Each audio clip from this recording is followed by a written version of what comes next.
ഇസ്രായേലിൻ നാഥനായി. ഇസ്രായേലിൻ നാഥൻ പാടുമ്പോൾ എനിക്ക് ഉണ്ടായ ആദ്യത്തെ ഒരു എക്സ്പീരിയൻസ് അത് ക്രിസ്തുവിന്റെ ജനനം മുതൽ 12 വരിയിലാണ് എഴുതിയിരിക്കുന്നത്. എന്തോ ഒരു എനർജി പോലെ അപ്പൊ ആദ്യം ഇറങ്ങിയ സമയത്ത് എനിക്ക് തോന്നുന്നു കുറച്ച് സ്ലോ ആയിരുന്നു. ആദ്യത്തെ ഒരാഴ്ച ചെറിയൊരു സാധനമായിരുന്നു, അതിൽ വിരൽ വെച്ച് കുത്തുമായിരുന്നു ആദ്യമൊക്കെ.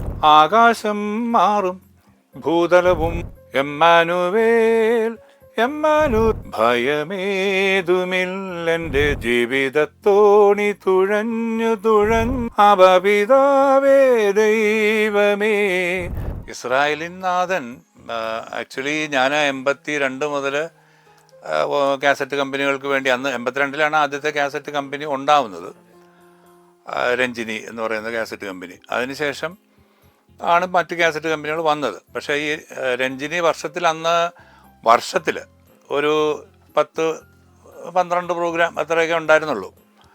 അതായത് ഒരു അയ്യപ്പൻ, 1-2 മാപ്പിളപ്പാട്ട്, അല്ലെങ്കിൽ 3-4 മാപ്പിളപ്പാട്ട്, ഒരു 8-10 പിന്നെ ക്രിസ്ത്യൻ ഡിവോഷണൽ, ഓണം, ഇങ്ങനെ കുറച്ച് സെലക്റ്റഡ് പ്രോഗ്രാംസേ ഒരു വർഷത്തിലുണ്ടായിരുന്നുള്ളൂ. പക്ഷേ ഇന്നത് ഒരു ആഴ്ചയിൽ 5-6 പ്രോഗ്രാം എന്നുള്ള രീതിയിലേക്ക് മാറി. അത്രയ്ക്കും വ്യത്യാസം വന്നു. 82 മുതൽ ഇപ്പോൾ 2024 എന്ന് പറയുമ്പോഴത്തേക്കുമുള്ള ആ ഒരു ഗ്യാപ്പിൽ വന്ന വളർച്ച. അപ്പോൾ 82 മുതൽ ഞാൻ ക്രിസ്തീയ ഗാനങ്ങളും മാപ്പിളപ്പാട്ടും അയ്യപ്പ ഗാനങ്ങളും ഒക്കെ പാടുന്നുണ്ട്. പക്ഷേ ഒരുപാട് നല്ല പാട്ടുകളും ആ കാലഘട്ടങ്ങളിൽ പാടിയിരുന്നു. പ്രത്യേകിച്ച് ക്രിസ്തീയ ഗാനങ്ങളിൽ ഒത്തിരി നല്ല അറിയപ്പെടുന്ന ഒത്തിരി ഗാനങ്ങൾ പാടിയിരുന്നു. അതായത് പീറ്റർ ചേരാനെല്ലൂർ എന്ന് പറഞ്ഞ ആളിൻ്റെയാണ് സംഗീതം. ബേബി ജോൺ കലേന്താനി എന്ന് പറയുന്ന ആളായിരുന്നു അത് എഴുതിയത്. അപ്പോൾ ഇവരുടെ തന്നെ പാട്ടുകൾ ഞാൻ നേരത്തെ പാടിയിട്ടുണ്ട്. ഒരുപക്ഷെ നിങ്ങൾക്കൊക്കെ അറിയാം. ആകാശം മാറും ഭൂതലവും മാറും ആദ്യം മുതൽക്കേ മാറാതുള്ളത് നിൻവചനം മാത്രം. അത് ഇവരുടെ പാട്ടുകളായിരുന്നു, പീറ്ററിൻ്റെ സംഗീതമാണ്. അതേപോലെ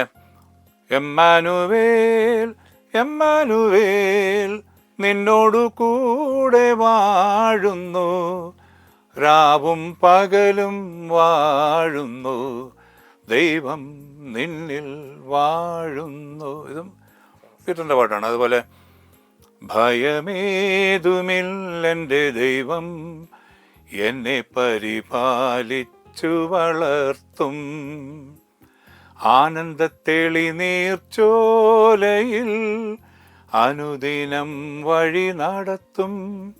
ഇത് ഒരു സമയത്ത് ഭയങ്കര ഹിറ്റായിരുന്നു.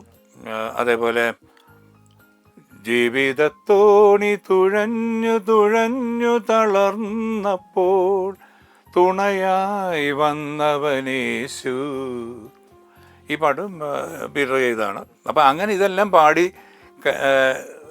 അത്യാവശ്യം എന്താ പറയുക, ലോകം അറിയുന്ന ഒരു രീതിയിൽ നിൽക്കുമ്പോൾ തന്നെയാണ് 2000 ആ വർഷം, അതായത് 99 ഡിസംബറിൽ പാടിയ പാട്ടാണ് ഇസ്രായേലിൻ നാഥനായി വാഴും ഏകദൈവം. പക്ഷേ അതാണ് ഇന്ന് എനിക്ക് തോന്നുന്നു ഒരുവിധപ്പെട്ട ആളുകൾക്കെല്ലാം അറിയുന്ന പാട്ട്. ഞാൻ ഒരുപാട് ക്രിസ്തീയ ഗാനങ്ങൾ 10,000-ന് മേലെ പാടിയിട്ടുണ്ടെങ്കിലും ഏറ്റവും കൂടുതൽ ആളുകൾ അറിയുന്നത് 2000 പാടിയ ഈ പാട്ടാണ്. പക്ഷേ ഇതിനകത്തുള്ളൊരു വ്യത്യാസം എന്ന് പറഞ്ഞാൽ, പീറ്ററിൻ്റെ പാട്ടുകൾക്കുള്ളൊരു വ്യത്യാസം എന്ന് പറഞ്ഞാൽ, സാധാരണ പാട്ടുകൾ ഇപ്പം ഒരു ക്രിസ്തീയ ഗാനമാണെങ്കിൽ അത് അതിൻ്റെ വരികൾ അങ്ങ് നമ്മൾ ആ ഒരു പള്ളിയുടെ ചുറ്റുപാടിൽ അതങ്ങ് പാടി തീർത്തു പോവും. അതല്ല, അതിനകത്തൊരു കോറസും അശരീരിയും ഒക്കെ ഇങ്ങനെ പീറ്റർ കൊടുക്കാറുണ്ട്. അപ്പം അതൊരു വ്യത്യാസമായിരുന്നു. കാരണം അതിനകത്ത് അപപിതാവേ ദൈവമേ അവിടുത്തെ രാജ്യം വരേണമേ, അങ്ങേ തിരുഹിതം ഭൂമിയിൽ എന്നെന്നും നിറവേറിടേണമേ, ഇസ്രായേലിൻ നാഥനായി വാഴ് ഏകദൈവം, സത്യജീവമാർഗമാണു ദൈവം. അപ്പോൾ ഈ ആബാപിതാവേ എന്നുള്ളതൊരു അശരീരി പോലെയാണ് അതിനകത്ത് കോറസ് കൊടുത്തിരിക്കുന്നത്. അപ്പോൾ അതുപോലെ തന്നെ അതിൻ്റെ ബീജിയിലും ചില സമയത്ത് കോറസ് കൊടുക്കാറുണ്ട്. അതാണ് ഞാൻ പുള്ളിയിൽ കണ്ടിരിക്കുന്ന ഒരു പ്രത്യേകത. പല പാട്ടുകൾക്കും ഇൻട്രൊഡക്ഷനിലോ അല്ലെ ബീജിയിലോ ഒക്കെ ഒരു കോറൽ ഒരു എഫക്റ്റ്. അപ്പോൾ ഞാൻ ഈ ഇസ്രായേലിൻ നാഥൻ പാടുമ്പോൾ എനിക്ക് ഉണ്ടായ ആദ്യത്തെ ഒരു എക്സ്പീരിയൻസ് അതാണ്. ഈ കോറസിൻ്റെ ഒരു നല്ല ഒരു അതിപ്രസരമുണ്ട്. പിന്നെ അന്ന് ഈ ഇലക്ട്രോണിക് ഉപകരണങ്ങൾ മാർക്കറ്റിലേക്ക് ഇങ്ങനെ വന്ന് തുടങ്ങുന്ന ഒരു സമയമാണ്. ഉണ്ട് ഓൾറെഡി. പക്ഷേ ഒരുപാട് പോളിഫോണിക് ആയിട്ടുള്ള സാധനങ്ങളൊന്നും അങ്ങനെ അധികം വന്നിരുന്നില്ല. അതുപോലെ ഈ റിതം കമ്പോസർ എന്ന് പറയുന്നത് ഒരു നോട്ട് ബുക്ക് പോലെ ഒരു ചെറിയൊരു സാധനമായിരുന്നു. അതിൽ വിരൽ വെച്ച് കുത്തുമായിരുന്നു ആദ്യമൊക്കെ. പിന്നീടാണ് അത് R8 എന്നൊക്കെ പറഞ്ഞ് ഡ്രം പോലെ വടി വെച്ച് വായിക്കുന്ന. അപ്പം അങ്ങനെ ഒക്കെ ഉള്ള ചേഞ്ചസ് വരുന്ന ഒരു കാലമാണ്. അപ്പോൾ അതൊക്കെയായിരുന്നു ഈ പാട്ടിൻ്റെ ഒരു പിന്നണിയിൽ വന്നപ്പം. അതുപോലെ അതിൻ്റെ BG ഓർക്കസ്ട്രേഷൻ അത് ഗംഭീരമായിരുന്നു. എന്ന് വെച്ചാൽ ആ തുടക്കം അങ്ങോട്ട് കേൾക്കുമ്പോൾ തന്നെ നമുക്കൊരു എന്തോ ഒരു എനർജി പോലെ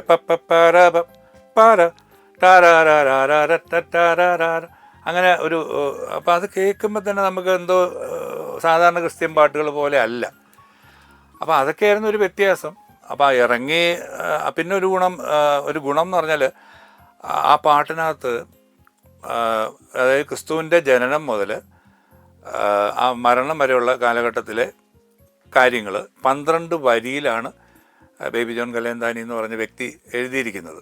അപ്പോൾ അതിനകത്ത് ചെങ്കടലിലെ കാര്യങ്ങൾ പറയുന്നുണ്ട്, മന്ന ഒഴിക്കുന്ന കാര്യം പറയുന്നുണ്ട്, എല്ലാ കാര്യങ്ങളും അതിനകത്ത് ഇങ്ങനെ ആ ബൈബിളിലെ കാര്യങ്ങൾ ഒരു വരിയാണെങ്കിലും ഒരു വാക്കാണെങ്കിലും ഒക്കെ വന്ന് അങ്ങനെ പോകുന്ന ഒരു രീതിയായിരുന്നു. അങ്ങനെ ഒരു ക്രിസ്ത്യൻ പാട്ട് അങ്ങനെ ആ സമയത്ത് വന്നിട്ടില്ല. ഞാൻ പറഞ്ഞില്ല, ഇപ്പോൾ മാതാവിനെ പറ്റിയാണ് അത് മാതാവിനെ പറ്റി മാത്രം, അല്ല ജീസസിനെ പറ്റിയാണ് ജീസസിനെ പറ്റി മാത്രം, അങ്ങനെ ഉള്ളൊരു രീതിയിലായിരുന്നു ക്രിസ്ത്യൻ പാട്ടുകളുടെ ഒരു ഘടന. പക്ഷേ ഇതിനകത്ത് ഇത്രയും കാര്യങ്ങൾ ഉൾപ്പെടുത്തിക്കൊണ്ടുള്ള ഒരു പാട്ടായിരുന്നു. അപ്പോൾ ഇതൊക്കെയായിരുന്നു അതിൻ്റെ അകത്ത് ഒരു വ്യത്യസ്തത നമുക്ക് തോന്നിയത്. പിന്നെ ഇതിൻ്റെ ട്യൂണ്, ഈ ഓർക്കസ്ട്രേഷൻ, അതൊക്കെ ഒരു എക്സ്ട്രാ ഓർഡിനറി ആയിട്ട് തോന്നി. അപ്പോൾ ആദ്യം ഇറങ്ങിയ സമയത്ത് എനിക്ക് തോന്നുന്നു കുറച്ച് സ്ലോ ആയിരുന്നു. ആദ്യത്തെ ഒരാഴ്ച 2 ആഴ്ച, അല്ലെങ്കിൽ ആദ്യത്തെ ആ ഒരു ലോട്ട് ഒരു 10,000-4,000 കാസറ്റ് പോകുന്നത് വരെ, അന്ന് കാസറ്റാണ്, ഇതിൻ്റെ പോക്ക് ഒരു അല്പം സ്ലോ ആയിരുന്നു. പക്ഷെ പിന്നീട് ഇതങ്ങോട്ടങ്ങ് പോയിട്ട് എനിക്ക് തോന്നുന്നത് ഏതാണ്ട് 10-25 കോടി ആൾക്കാരിപ്പം ലോകമെമ്പാടും ഈ പാട്ട് കണ്ടും കേട്ടും കഴിഞ്ഞു. അതുപോലെ ഇതിൻ്റെ റിവേഴ്സ് ടോണ്, കോളിംഗ് ബെല്ലിൻ്റെ ടോണ്, അതുപോലെ 2-3 ഭാഷകളിൽ ഇത് തമിഴ്, കന്നഡ, തമിഴ്, തെലുങ്ക്, ഒറിയ ഇങ്ങനെയുള്ള ഭാഷകളിലൊക്കെ ഇത് റീമേക്ക് ചെയ്തു. അപ്പോൾ അങ്ങനെയൊക്കെ ഉള്ള കുറേ വ്യത്യസ്തതകൾ ഈ പാട്ടിനകത്ത് എനിക്ക് ഫീൽ ചെയ്തത്. ഇതാണ് ഇസ്രായേൽ നാഥനെ പറ്റി പെട്ടെന്ന് പറയാനുള്ള ഒരു കാര്യം.